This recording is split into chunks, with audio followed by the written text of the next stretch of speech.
വർത്തമാനകാലങ്ങളുടെ യാത്രാനുഭവങ്ങളുടെ scan report. CT William scan reporter.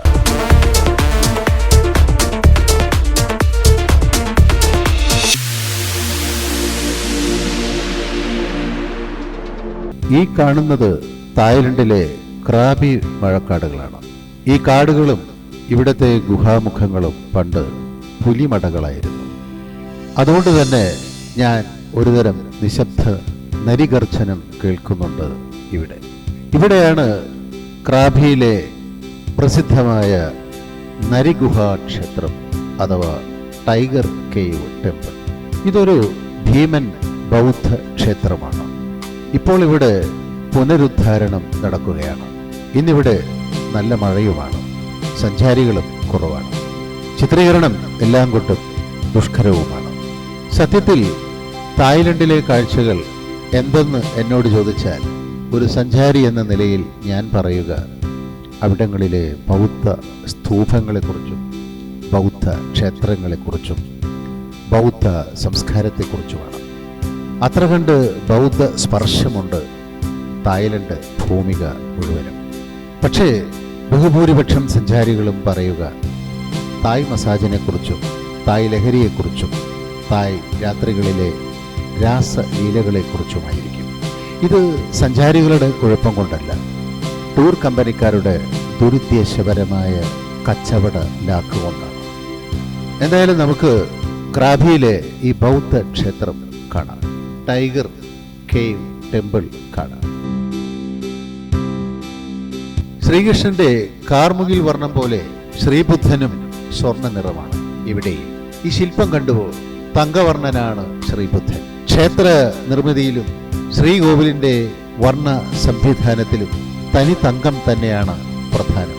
അലങ്കാരങ്ങളിലും മറ്റ് ശില്പാഭരണങ്ങളിലും തങ്ക പശ്ചാത്തലങ്ങളിലുള്ള കടുത്ത ചായക്കൂട്ടുകൾ കാണാം. ബൗദ്ധ ക്ഷേത്ര പരിസരങ്ങളും ഹരിതാപമായിരിക്കും, പൂക്കളാൽ സമ്പന്നവുമായിരിക്കും.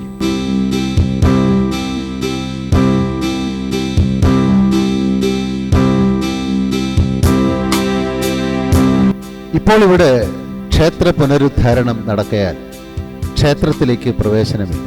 പതിവ് പോലെ ചൈനീസ് ടിബറ്റൻ വാസ്തു നിർമ്മിതിയാണ് ഈ ക്ഷേത്രവും. ഈ ക്ഷേത്രാങ്കണം വളരെ വിശാലമാണ്. ചെറുതും വലുതുമായ സ്തൂപങ്ങളാൽ അലങ്കൃതമാണ് ഈ ക്ഷേത്ര ഭിത്തികൾ. നാഗശില്പചാതുരിയുടെ അടയാളങ്ങളാൽ സമ്പന്നമാണ് ഈ ക്ഷേത്ര വാസ്തു നിർമ്മിതികൾ.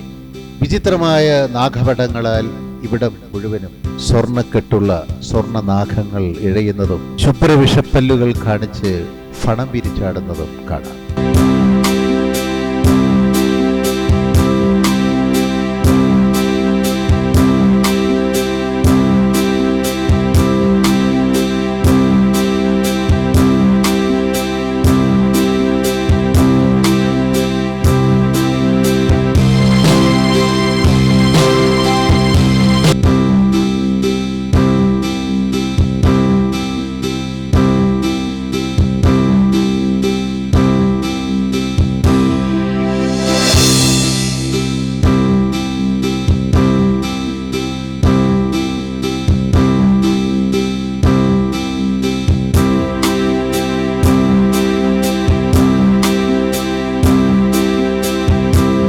ഒരു പ്രധാന കൂറ്റൻ ഗോപുരവും പിന്നെ ചെറുതും വലുതുമായ കുറെ സ്തൂപങ്ങളിൽ ഉയർന്നു നിൽക്കുന്ന കൊച്ചു കൊച്ചു ഗോപുരങ്ങളും കാണാം. പീതവർണ്ണ പശ്ചാത്തലങ്ങളിൽ തങ്കച്ചാർത്തുകളാണ് ഇത്തരം ക്ഷേത്രങ്ങളുടെ വർണ്ണ സങ്കലനം. ക്ഷേത്ര പുനർനിർമ്മിതി നടക്കുന്നതുകൊണ്ട് പുറത്തെ ദൃശ്യങ്ങളാണ് ഞാൻ കൂടുതലും പകർത്തുന്നത്. അതും മഴ മൂലം നന്നായി ചിത്രീകരിക്കാനും കഴിയുന്നില്ലെന്നതും സങ്കടകരമാണ്. ഈ ക്ഷേത്രാങ്കണം നന്നായി പരിപാലിക്കുന്നില്ലെന്നത് നിങ്ങൾക്കും ഈ ദൃശ്യങ്ങളിൽ നിന്ന് തന്നെ വ്യക്തമാവും.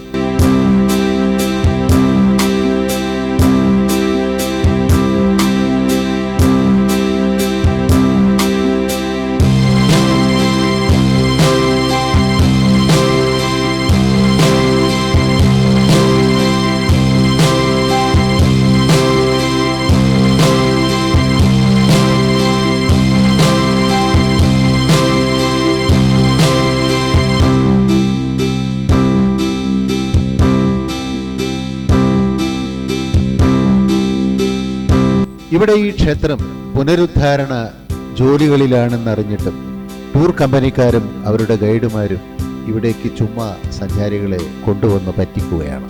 ഒരു തായ് ക്ഷേത്രം സഞ്ചാരികളെ കാണിച്ചു എന്ന് വരുത്തി തീർക്കാൻ മാത്രമാണ് അവർ ഈ വഴിപാട് നിർവഹിക്കുന്നത്. കാരണം അതൊക്കെ അവരുടെ കച്ചവട റീലുകളിൽ ഉൾപ്പെടുത്തിയിട്ടാണ് സഞ്ചാരികളെ ടൂർ കമ്പനിക്കാർ വലവീശി പിടിക്കുന്നത്.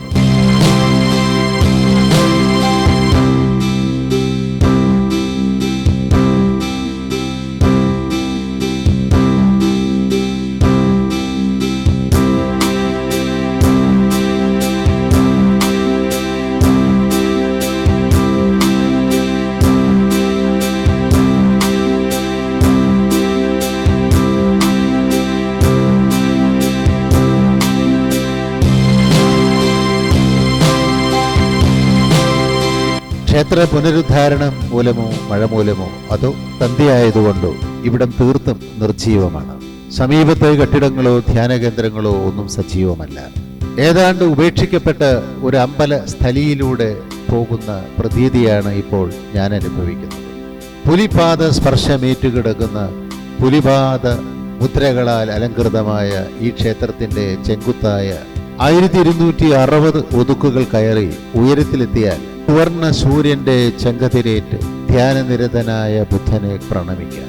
ഏകദേശം 2500 വർഷങ്ങൾക്ക് മുമ്പ് അജാജുംനീൻ എന്നൊരു ബൗദ്ധമുനി ഇവിടെ ധ്യാനിച്ചിരുന്നതായി പറയപ്പെടുന്നു.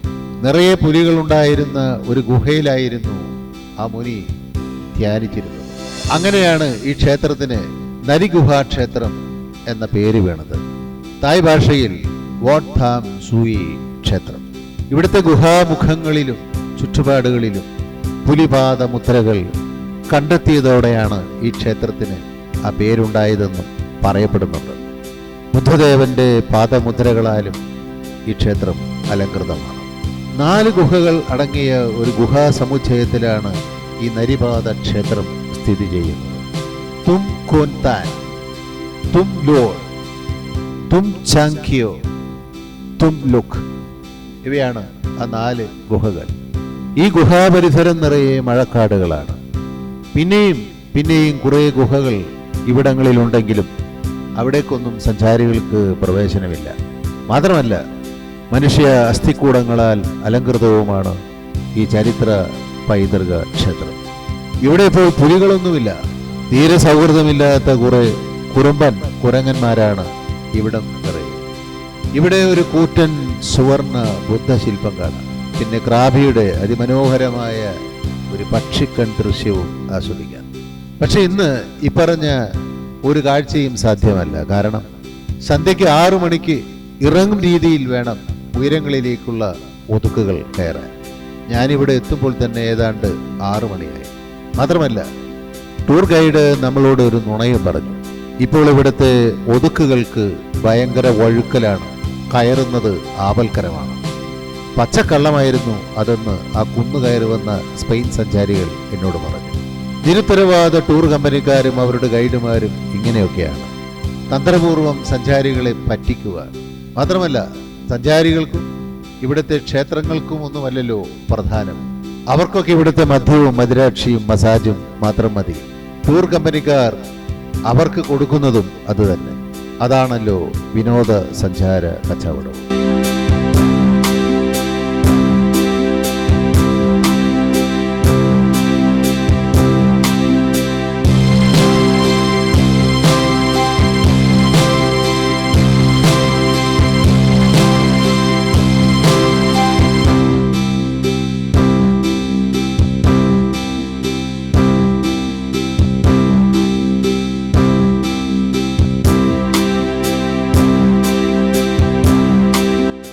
തിരിച്ചു നടക്കുമ്പോഴാണ് ഈ സ്പെയിൻ മിഥുനങ്ങളെ കണ്ടത്. അവർ ആയിരങ്ങളുടെ ഒതുക്കുകൾ കയറി ഉയരങ്ങളിലെ ശ്രീബുദ്ധനെ കണ്ടു. എന്നോട് ആ വിശേഷങ്ങളും പങ്കുവച്ചു. അവരാണ് ഭാഗ്യം ചെയ്ത സഞ്ചാരികൾ. കാരണം അവരെ ഇവിടെ കൊണ്ടുവന്നത് നിരുത്തരവാദ ടൂർ കമ്പനിയല്ല, ഗൈഡുമല്ല. അവരുടെ ഓർമ്മയ്ക്കായി അവർ എനിക്ക് തന്ന ഒരു വീഡിയോ ക്ലിപ്പ് ഞാനിവിടെ ചേർക്കുന്നു.